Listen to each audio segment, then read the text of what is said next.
Assalamualaikum warahmatullahi wabarakatuh dan selamat pagi.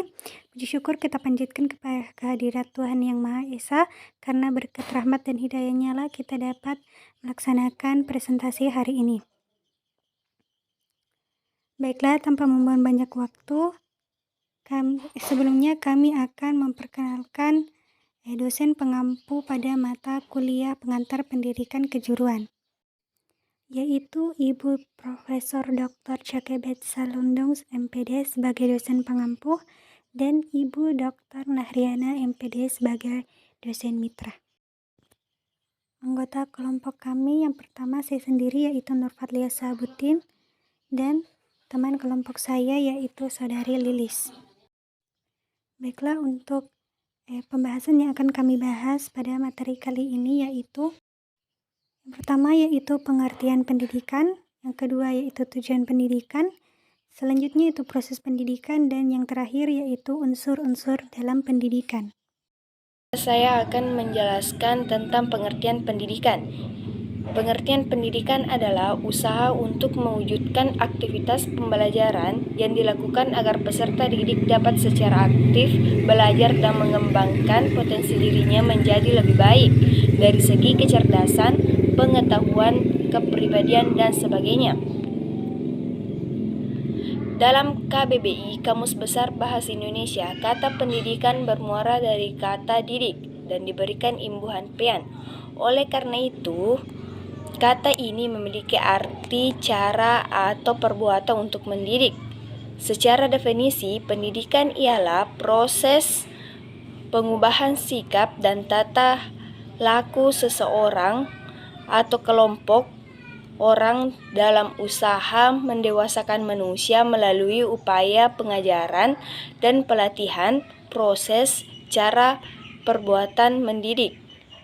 Pengertian pendidikan juga memiliki definisi secara yuridis dalam Undang-Undang Nomor 20 Tahun 2003 tentang Sistem Pendidikan Nasional Sisdiknas yang menyebutkan bahwa pendidikan adalah usaha sadar atau terencana untuk mewujudkan usaha belajar proses pembelajaran agar peserta didik secara aktif mengembangkan potensinya dirinya untuk memiliki kekuatan spiritual, keagamaan, pengendalian diri, kepribadian, kecerdasan, akhlak mulia, serta keterampilan yang dibutuhkan bagi dirinya, masyarakat, dan bangsa.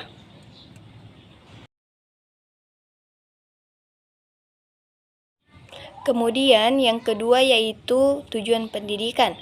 Menjelaskan bahwa tujuan pendidikan adalah untuk membuat gambaran tentang nilai yang baik, luhur, pantas, benar, dan indah untuk kehidupan. Oleh karena itu, tujuan pendidikan memiliki dua fungsi.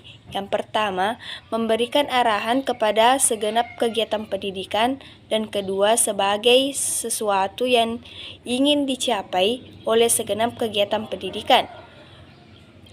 Tujuan pendidikan berdasarkan kebutuhan. Namun dalam praktisnya, khususnya sistem persekolahan, dalam rentang antara tujuan umum dan tujuan yang sangat khusus, dapat pula sejumlah tujuan antara yang berfungsi untuk menjembatani pencapaian tujuan umum dari sejumlah tujuan khusus. Mudahnya, tujuan pendidikan dapat spesifik mengacu pada tujuan tertentu berdasarkan kebutuhan pendidik.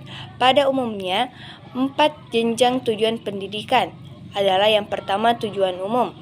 Tujuan umum merupakan tujuan secara nasional. Pancasila merupakan landasan dari tujuan umum pendidikan nasional Indonesia. Yang kedua yaitu tujuan institusional, merupakan tujuan yang menjadi tugas dari lembaga pendidikan tertentu untuk mencapainya.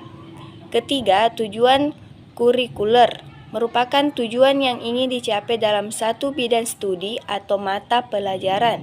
Keempat, tujuan instruksional merupakan tujuan yang ingin dicapai dalam satu penguasaan materi tertentu. Yang kedua itu tujuan pendidikan secara umum. Tujuan pendidikan yang disampaikan di atas masih bersifat imajiner dan belum menjadi rumusan yang konkret. Melengkapi tujuan pendidikan menurut para ahli menjelaskan bahwa secara akademik pendidikan memiliki beberapa tujuan, yakni yang pertama mengoptimalkan potensi kognitif, efektif, psikomotor yang dimiliki oleh siswa. Kedua, memberikan nilai-nilai budaya yang dari generasi ke generasi untuk menghindari sebisa mungkin anak-anak tercabut dari akar budaya dan kehidupan berbangsa dan bernegara. Ketiga, mengembangkan daya adaptasibilitas siswa untuk menghadapi situasi masa depan yang terus berubah, baik intensitas maupun persyaratan yang diperlukan sejalan dengan kemajuan ilmu pengetahuan dan teknologi. Keempat, meningkatkan dan mengembangkan tanggung jawab moral siswa berupa kemampuan untuk membedakan mana yang benar dan masa yang salah dengan spirit atau keyakinan untuk memilih dan menegakkannya. Proses pendidikan merupakan kegiatan mobilisasi segenap komponen pendidikan oleh pendidik terarah kepada pencapaian tujuan pendidikan. Bagaimana proses pendidikan itu dilaksanakan sangat menentukan kualitas pencapaian tujuan pendidikan. Kualitas proses pendidikan menggejala pada dua segi, yaitu segi komponen dan kualitas pengelolanya. Kedua segi tersebut satu sama lainnya saling bergantung, walaupun komponen-komponennya cukup baik, seperti tersedianya sarana prasarana, serta biaya yang cukup. Jika tidak ditunjang dengan pengelolaan yang handal, maka pencapaian tujuan tidak akan tercapai secara optimal. Demikian pula bila pengelola baik tetapi dalam kondisi serta kekurangan akan mengakibatkan hasil yang tidak optimal.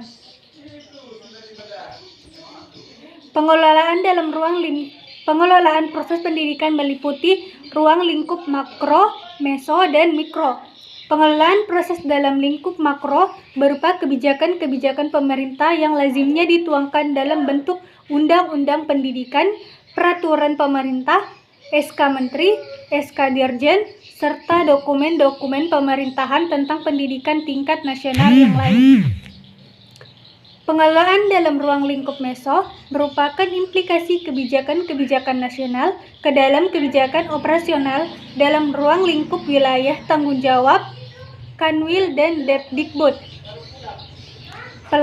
Pengelolaan dalam ruang lingkup mikro merupakan aplikasi kebijakan-kebijakan pendidikan yang berlangsung di dalam lingkungan sekolah ataupun kelas, sanggar-sanggar belajar, dan satuan-satuan pendidikan lainnya dalam masyarakat. Dalam ruang lingkup ini, kepala sekolah, guru, tutor, dan tenaga-tenaga pendidikan memegang peran penting di dalam pengelolaan pendidikan untuk menciptakan kualitas proses dan pencapaian hasil pendidikan. Misalnya, seorang guru ia wajib menguasai pengelolaan kegiatan belajar mengajar, termasuk di dalamnya mengelola kelas dan siswa. Tujuan utama pengelolaan proses pendidikan yaitu terjadinya proses belajar dan pengalaman belajar yang optimal.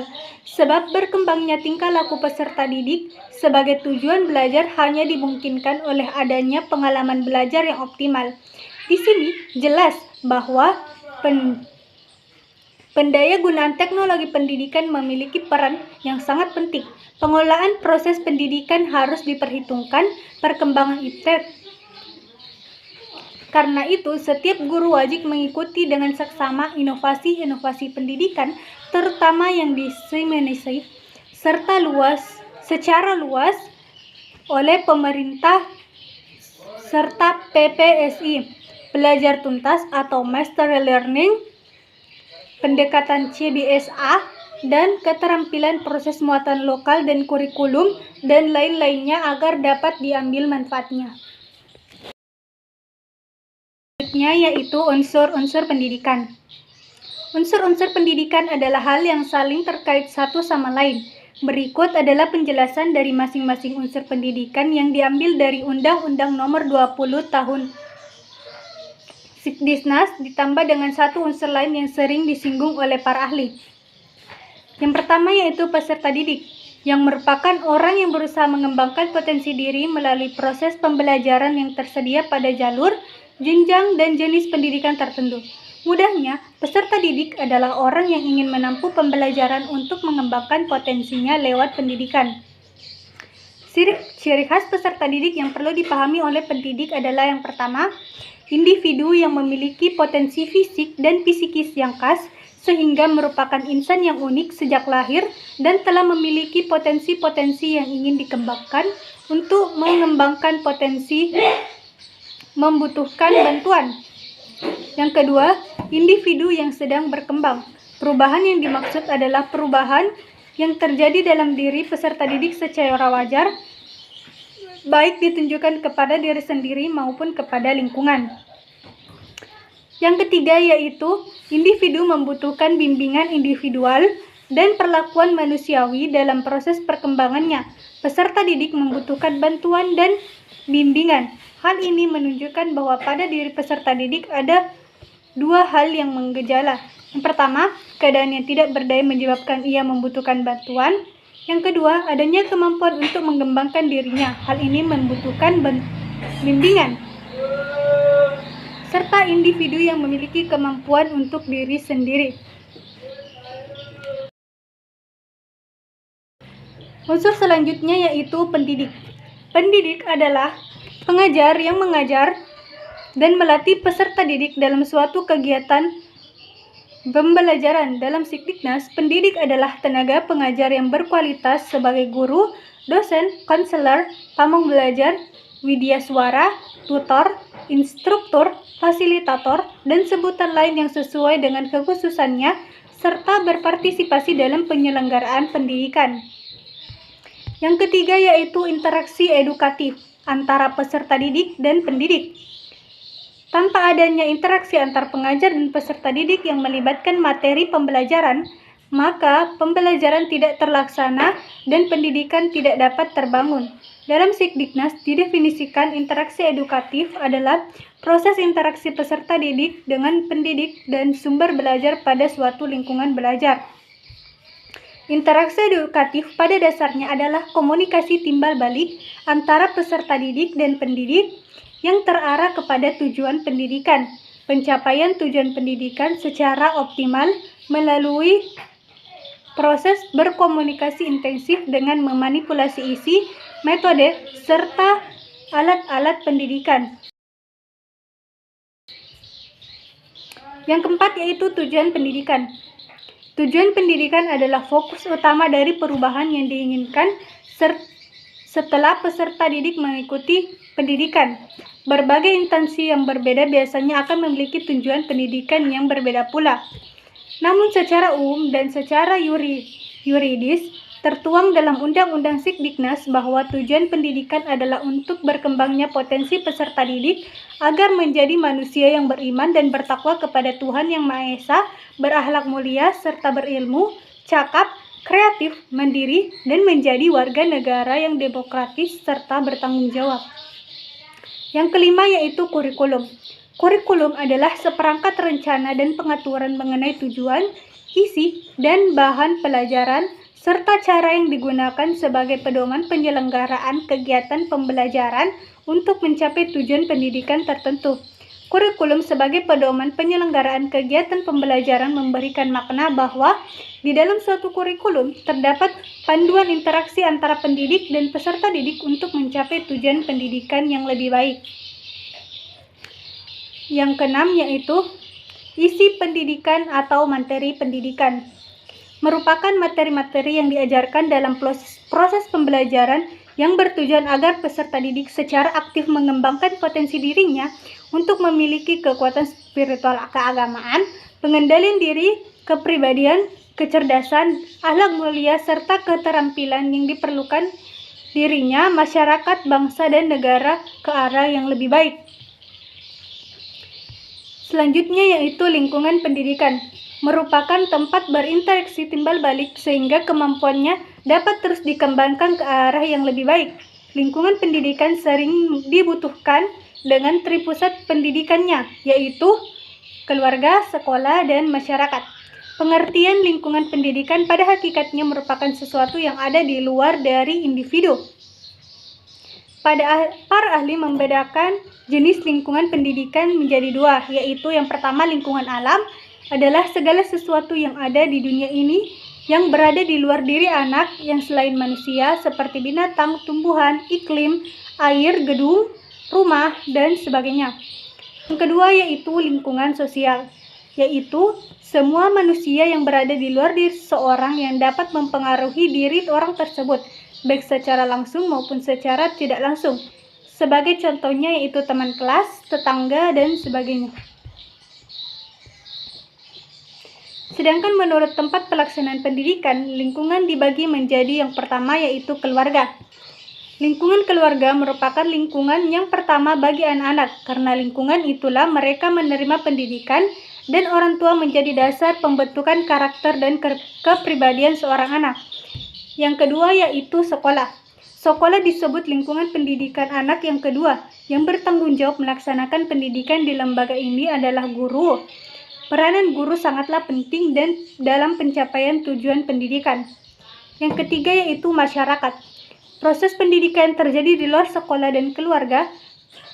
Pendidikan yang diberi biasanya tergantung pada lingkungan. Selanjutnya yaitu alat dan metode pendidikan. Alat yang dimaksud di sini adalah berbagai alat dan media pembelajaran yang dapat menyokong hingga mengembangkan lingkungan pembelajaran menjadi lebih kondusif dan efisien dalam pelaksanaannya. Alat dapat sesederhana spidol dan papan tulis, proyektor untuk menampilkan media pembelajaran, slideshow presentasi, hingga ke media pembelajaran berbasis TIK. Sementara itu, metode adalah kerangka kerja atau langkah-langkah yang disiapkan untuk menyajikan pendidikan agar lebih efektif dan efisien dalam tujuan tertentu. Misalnya, metode ceramah dapat digunakan untuk mengajarkan pembelajaran teori, praktikum dapat diterapkan pada kegiatan pendidikan atau keterampilan atau keahlian. Kesimpulannya yaitu pendidikan adalah apa yang kita peroleh melalui belajar berupa pengetahuan, nilai-nilai, dan keterampilan sebagai suatu proses pendidikan yang melibatkan perbuatan belajar itu sendiri. Tujuan pendidikan dibagi berdasarkan yang pertama, tujuan pendidikan berdasarkan kebutuhan, yang kedua, tujuan pendidikan secara umum. Proses pendidikan merupakan kegiatan mobilisasi segenap komponen pendidikan oleh pendidik terarah kepada pencapaian tujuan pendidikan. Bagaimana proses itu dilaksanakan sangat menentukan kualitas hasil pencapaian tujuan pendidikan. Unsur-unsur pendidikan yang pertama yaitu peserta didik, pendidik, yang ketiga itu interaksi edukatif, yang keempat tujuan pendidikan, yang kelima kurikulum, yang keenam metode pendidikan, dan yang ketujuh alat dan metode, dan yang kedelapan adalah lingkungan pendidikan.